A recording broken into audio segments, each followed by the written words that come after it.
why the courts may be the last constraint on Trump but may not contain his power grabs. The new Trump presidency has arrived where it was always destined to land, in the courts.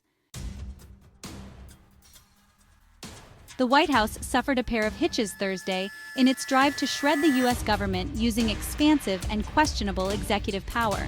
A federal judge in Massachusetts pushed a deadline for federal government employees to accept a deferred resignation offer until at least Monday.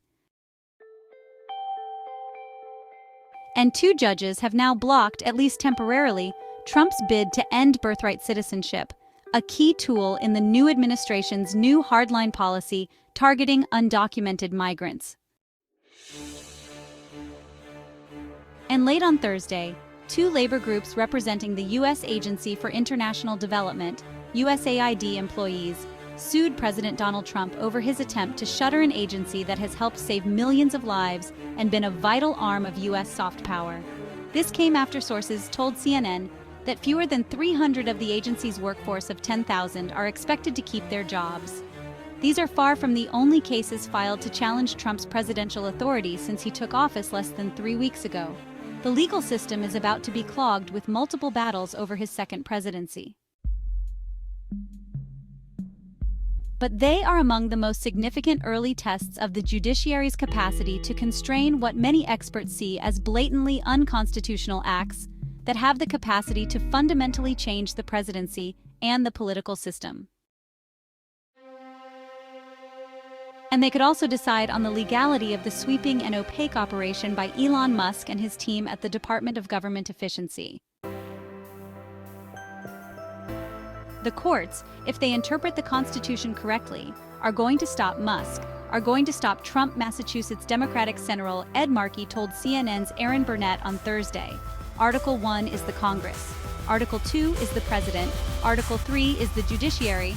There is not an Article 3.5 where Elon Musk gets to do whatever he wants to do, Markey said. They are trying to rewrite constitutional law in this country.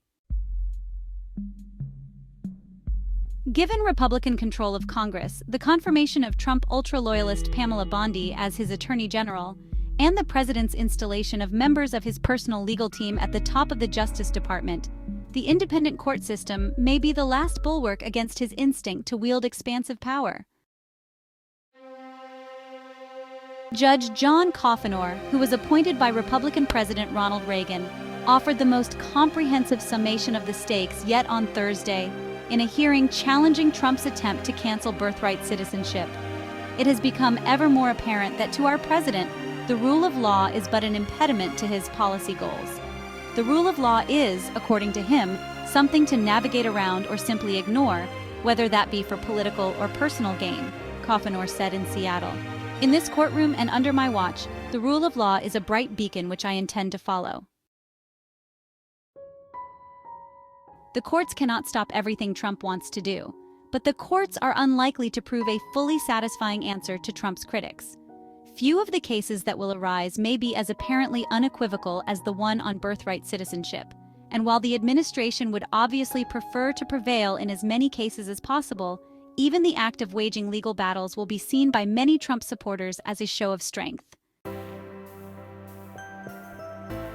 And administration officials also believe that, ultimately, large pieces of Trump's executive power project will win approval from the conservative majority on the Supreme Court, which he built during his first term.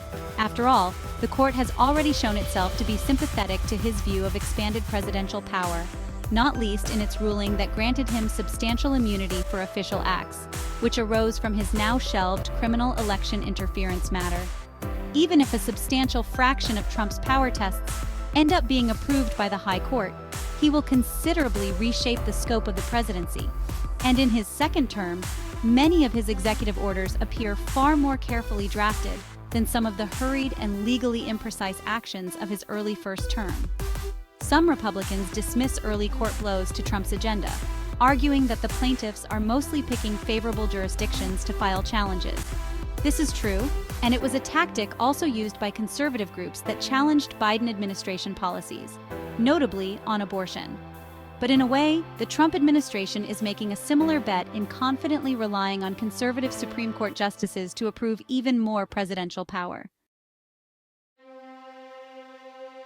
a delay in Trump's bid to purge federal workers.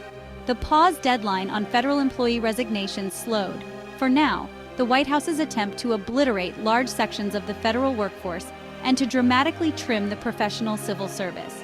Until the ruling, eligible federal workers had until 11:59 p.m. Eastern Time on Thursday to decide whether to take the offer, which, the administration says, would generally allow them to leave their jobs but be paid through the end of September.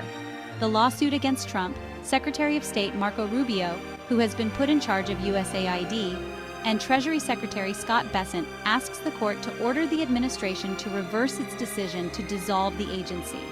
Not a single one of defendants' actions to dismantle USAID were taken pursuant to congressional authorization, the lawsuit said, and pursuant to federal statute, Congress is the only entity that may lawfully dismantle the agency.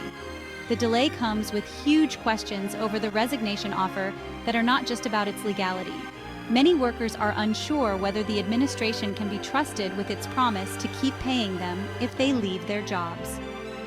There is also uncertainty about whether the executive branch even has the legal authority to make the offer, since the workers' wages are part of money authorized by Congress, which under the Constitution has the power of the purse. An administration official told CNN Thursday that at least 65,000 employees have already accepted the package. That's a tiny percentage of the entire federal government workforce of at least 2 million people.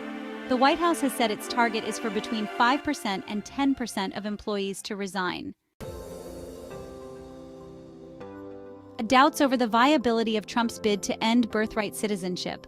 The legal showdown on birthright citizenship may be an exception among Trump cases, in that it's not even certain the Supreme Court would take it up. On Wednesday, U.S. District Judge Deborah Boardman ruled that the executive order on the issue conflicts with the plain language of the 14th Amendment, contradicts 125-year-old binding Supreme Court precedent, and runs counter to our nation's 250-year history of citizenship by birth. In the other case on birthright citizenship, Judge Coffenauer issued a nationwide preliminary injunction against Trump's order that expands the short-term block he previously imposed.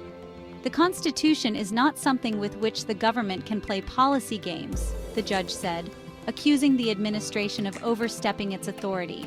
If the government wants to change the exceptional American grant of birthright citizenship, it needs to amend the Constitution itself. Such a process would be hugely unlikely to succeed, since it requires 2/3 of both chambers of Congress to propose such a move, or 2/3 of state legislatures to call a constitutional convention. A drafted amendment must then be ratified by 3/4 of the states. An unlikely scenario in a country that remains closely divided, despite Trump's instinct to rule as if he has huge majorities. The administration has suffered several other temporary court setbacks so far. On Tuesday, a federal judge blocked the transfer of 3 transgender women currently housed in women's federal prisons. And last week, a judge put a hold on the White House's sudden temporary freeze on federal grants and loans, which the Office of Management and Budget eventually rescinded. In another case, FBI agents who took part in investigations of Trump are suing over the new Justice Department's efforts to make a list of such employees amid fears that they could be being lined up for dismissal. Chris Matei, an attorney representing some of the agents, told CNN's Jake Tapper on Wednesday that his clients had simply been doing their duty and that it was chilling that they might now face retribution and could also be at risk of reprisals from January 6, 2021, rioters whom Trump pardoned and freed from jail. Federal agents are used to being in danger. They are not used to being in danger from the actions of their own government, Matei said. The doomsday scenario? 3 weeks in, the growing storm of lawsuits means some of this young administration's most extraordinary applications of unilateral presidential power could be reined in. But the litigation also conjures a scenario that no one wants to think about. What would happen if the administration refused to recognize court rulings, even one handed down by the Supreme Court? This is a particularly acute matter because it's the Justice Department, which is now operating under Trump's firm hand, that's responsible for enforcing the law. The constitutional remedy for a president who breaks the law is impeachment, but Republicans have twice shown that they will not hold Trump to account in such trials, making moot this key check on power envisioned by the founders. That is the doomsday scenario, Ryan Goodman, a former Defense Department special counsel and NYU law professor, told CNN's Burnett. So far, they are complying with all the court orders, but what happens come the day that they do lose at the Supreme Court? Goodman asked. If they really want to push it, we are in a real constitutional crisis.